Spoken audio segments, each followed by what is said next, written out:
Assalamualaikum warahmatullahi wabarakatuh. Alhamdulillahi rabbil alamin. Wabihi nasta'inu ala umurid dunya waddin. Wassalatu wassalamu ala ashrafil anbiya'i wal mursalin Sayyidina Muhammadin wa ala alihi wa sahbihi ajma'in, amma ba'd. Hadirin jamaah sholat isya dan insyaallah nanti dilanjutkan sholat taraweh Masjid Manarul Ilmi yang dirahmati Allah. Alhamdulillah, puji syukur kita panjatkan kehadirat Allah Subhanahu wa ta'ala atas rahmat dan nikmatnya yang telah diberikan untuk kita semua. Sholawat serta salam semoga tetap terlimpahkan bagi junjungan kita Nabi Muhammad sallallahu alaihi wasallam. Hadirin jamaah sekalian, sebagaimana tadi disebutkan, malam hari ini saya diberi materi tentang peran etika dalam perkembangan teknologi. Rasulullah sallallahu alaihi wasallam pernah bersabda, "Bu'istu li utammima makarimal akhlaq." Saya diutus untuk menyempurnakan akhlak yang mulia. Hadirin jamaah sekalian, akhlak itu adalah perilaku. Seluruh yang kita lakukan itu adalah perilaku, dan itulah akhlak. Dalam kajian filsafat perilaku atau filsafat tingkah laku, ada yang disebut etika dan ada yang disebut moral. Etika itu bisa bermakna teoritis, bisa bermakna praktis. Moral itu adalah perilaku atau perbuatan yang bisa dinilai. Nah, akhlak itu sama dengan moral. Dalam Islam, kalau etika itu sama dengan ilmu akhlak atau bidang ajaran tentang baik dan buruk. Tapi kalau akhlak disebut akhlak saja, maka itu maknanya lebih luas, yaitu seluruh tingkah laku yang kita lakukan. Kita punya akal. Ketika akal kita berperilaku, akal kita berbuat, maka itu bagian dari akhlak. Kita punya mata. Ketika mata kita berbuat, perbuatan mata itu melihat, maka itulah akhlak. Kita punya telinga. Telinga kita dipakai untuk mendengarkan apa, itu adalah bagian dari akhlak. Kita punya tangan. Tangan dipakai untuk apa, itu bagian dari akhlak. Kita punya kaki, itu juga perbuatan kaki merupakan bagian dari akhlak. Jadi seluruh tingkah laku yang kita perbuat itu adalah akhlak. Orang bisa berbuat baik, bisa berbuat buruk. Itu dasarnya adalah hati nurani. Orang berbuat buruk itu karena nafsu atau syahwat. Orang berbuat baik itu karena hati nurani. Hati nurani akan mendorong perbuatan baik dan akan benar jika hati nurani itu didasari oleh iman. Nah, itulah akhlakul karimah. Hadirin jamaah sekalian, etika itu kalau secara teoritis maka itu artinya norma-norma tentang baik dan buruk yang menyangkut perbuatan kita. Tangan mencuri itu buruk, itu termasuk etika, dan dalam hal ini adalah etika buruk. Tangan memberi itu baik, dan ini bagian dari etika, dan itu adalah etika baik. Dari segi ilmu akhlak, maka tangan mencuri itu juga buruk, akhlak madmumah, akhlak yang tercela. Tangan memberi itu adalah akhlak yang baik atau akhlak mahmudah. Jadi itu kalau kita bicara etika dan kita mengingat apa yang ada di dalam ajaran Islam. Nah, ada perbuatan atau moral itu yang sudah mempunyai nilai dan dapat dinilai, ada perbuatan yang tidak dapat dinilai. Perbuatan yang dapat dinilai itu adalah perbuatan yang sudah mengandung nilai etis atau perbuatan etis, dan itu adalah moral yang sudah mengandung nilai etika. Ada perbuatan atau moral yang tidak dapat dinilai, itu amoral. Kalau perbuatan yang bertentangan dengan moral itu immoral. Ini yang seringkali orang keliru menggunakan kata amoral dan immoral. Apa ada perbuatan yang tidak dapat dinilai? Ada. Ada orang gila, lalu orang gila itu mencuri. Apakah ini buruk atau netral? Ini tidak buruk, tapi netral karena tidak dapat dinilai. Karena itu dilakukan oleh orang gila. Sama seperti kancil mencuri timun. Itu nakal atau bukan? Kancil mencuri timun itu tidak nakal karena itu dilakukan oleh binatang. Jadi lagu itu agak keliru gitu ya. Ya. Nah, hadirin sekalian, ya, etika kalau dari segi teoritis maka itu mengajarkan atau menilai perbuatan itu baik atau perbuatan itu buruk. Tapi kalau dari segi praktis, etika itu adalah perbuatan yang sudah mengandung nilai. Nah, itulah moral tadi itu atau moral etis. Dalam hubungannya dengan perkembangan teknologi. Nah, ini tadi yang ditugaskan untuk saya ini ya. Apa hubungan etika dengan perkembangan teknologi? Hadirin jamaah sekalian, insya Allah Bapak Ibu sekalian banyak yang sudah paham gitu ya. Dalam perkembangan teknologi itu ada 3 golongan manusia terlibat di sini. Yang pertama adalah pencipta atau penemu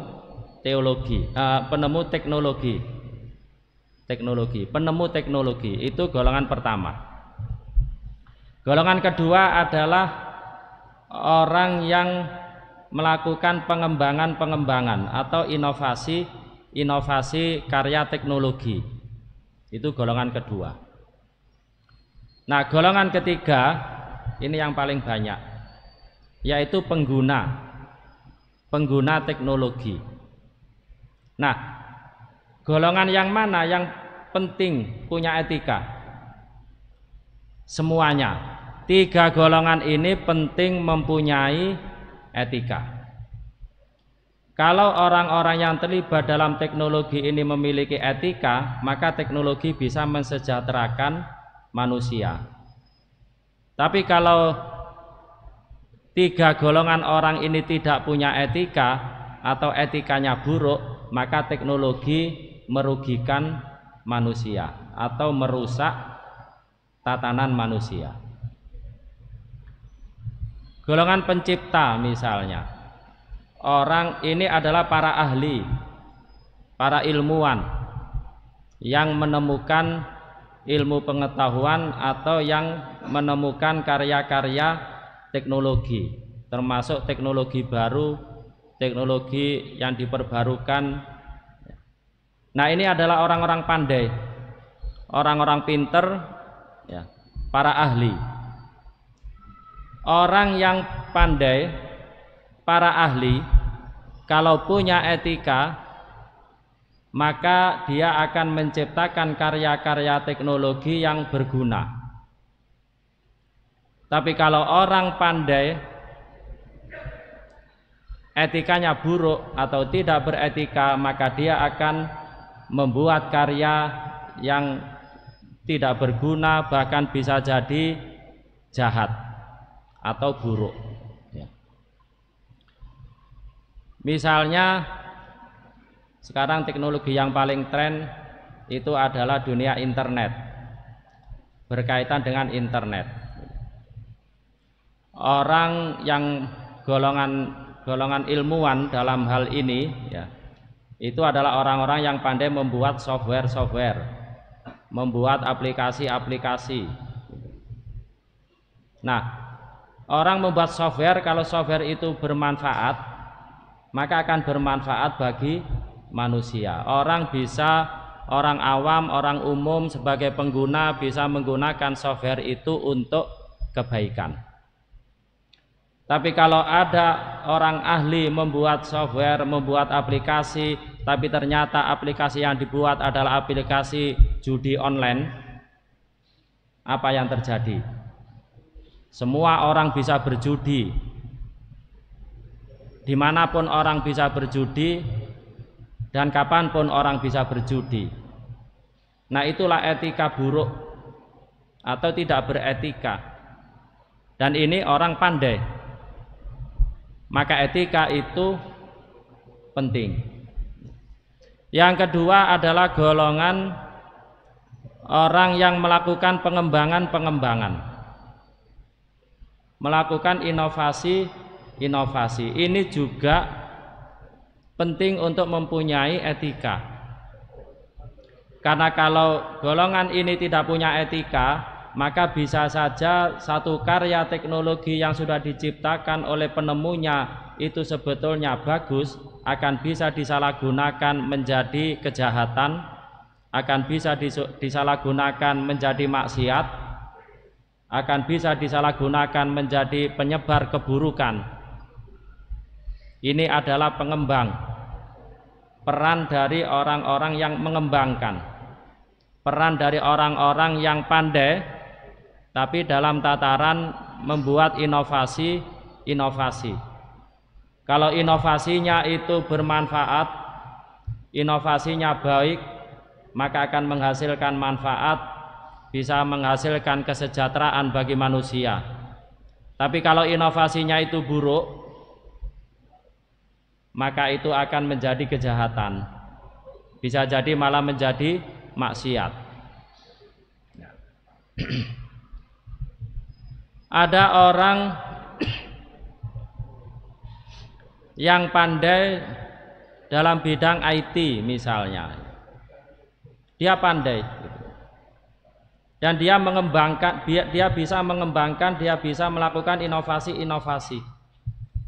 Karena kepandaiannya, tapi dia tidak melakukan hal yang baik, melainkan dia membobol, melakukan kerusakan. Jadi hacker, membobol bank, e-banking dibobol, akhirnya dia bisa merampok.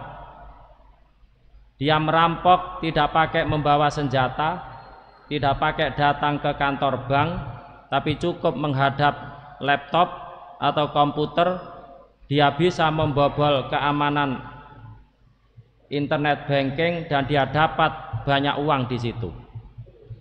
Ini karena tidak punya etika atau karena etika buruk.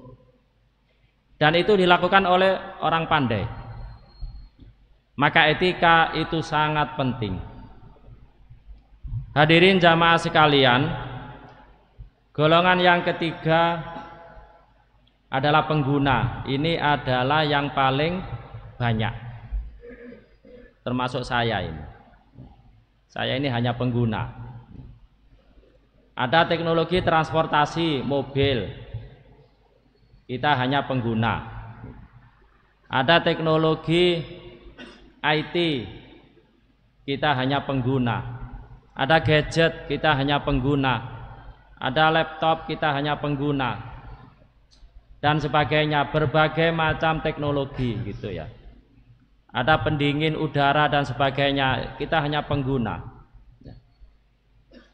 Nah, karya-karya teknologi ini akan bermanfaat kalau kita gunakan sebagaimana fungsi yang ditetapkan oleh si kreator, oleh si pencipta teknologi itu. Tapi kalau kita sebagai pengguna itu mau menyalahgunakan, itu bisa. Apalagi teknologi-teknologi yang mudah. Sekarang ini dunia internet yang paling mudah kita pakai adalah medsos, media sosial. Ada Facebook, ada WA, ada Instagram, ada Line, apalagi banyak pokoknya itu ya. Saya hanya pakai WA. Nah, orang bisa menggunakan media sosial ini untuk kebaikan kalau kita gunakan untuk kebaikan. Facebook bisa menjadi bermanfaat kalau kita gunakan untuk hal-hal yang bermanfaat, untuk menyebarkan ilmu, sharing ilmu, untuk dakwah, untuk menyampaikan nasihat-nasihat. Itu manfaat. Tapi Facebook bisa juga dipakai untuk menipu. Facebook bisa juga dipakai untuk membohongi orang. Facebook bisa juga dipakai untuk menghasut agar orang membenci. Facebook bisa juga dipakai untuk menyebarkan fitnah. Maka di sini tergantung kita sebagai pengguna media sosial itu dipakai untuk apa. Apakah kita mempertimbangkan akhlakul karimah atau kita menuruti hawa nafsu lalu menggunakan dan tidak peduli dengan akhlak madmumah, akhlak yang tercelah, akhlak yang buruk. Maka hadirin sekalian jamaah rahimakumullah, sebagian besar dari masyarakat adalah pengguna ini, adalah lapisan pengguna. Maka kita sebagai pengguna pun itu harus juga bijaksana di dalam menggunakan karya-karya teknologi. Mobil sebagai alat transportasi mungkin bagi penciptanya, bagi penemunya, bagi yang mengembangkan itu tujuannya adalah dipakai untuk alat transportasi. Kalau kita menggunakan mobil untuk bekerja, insya Allah bagus, bermanfaat. Kalau kita memakai mobil yang kita beli untuk silaturahim itu bagus. Tapi kalau kita menggunakan mobil yang kita miliki untuk berangkat merampok, maka itu menjadi jahat.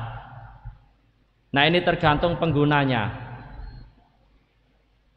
Penciptanya sudah nggak tahu, yang menemukan mobil sudah nggak tahu.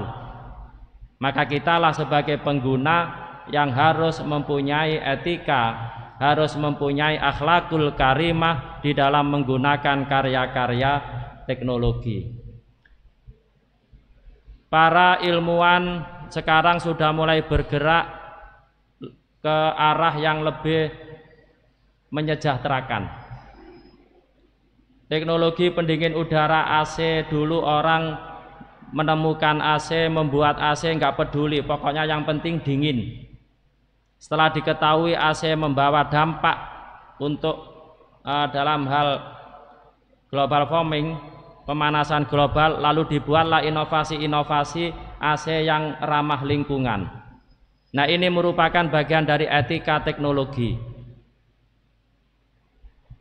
Mobil ternyata mengakibatkan emisi dan itu berdampak buruk. Lalu dibuatlah inovasi-inovasi untuk meminimalisir itu. Lalu dibuatlah juga inovasi-inovasi kendaraan yang tidak mengeluarkan emisi dan sebagainya. Itu adalah bagian dari etika. Dan kita pun sebagai pengguna juga begitu, harus bijaksana menggunakan karya-karya teknologi yang kita gunakan dengan berdasarkan akhlakul karimah, etika yang baik, akhlak yang mulia sebagaimana akhlak yang diajarkan oleh Allah dan dicontohkan oleh Rasulullah Shallallahu Alaihi Wasallam. Hadirin jamaah sekalian, sekiranya demikian yang bisa saya sampaikan. Semoga sedikit ini bermanfaat bagi kita semua, khususnya saya sendiri, untuk bisa menjadi orang yang bijak, orang yang bijaksana, dan orang yang memikirkan kesejahteraan serta peduli untuk kesejahteraan kehidupan manusia. Ihdinas siratal mustaqim. Akhirul kalam, kurang lebihnya mohon maaf. Wassalamualaikum warahmatullahi wabarakatuh.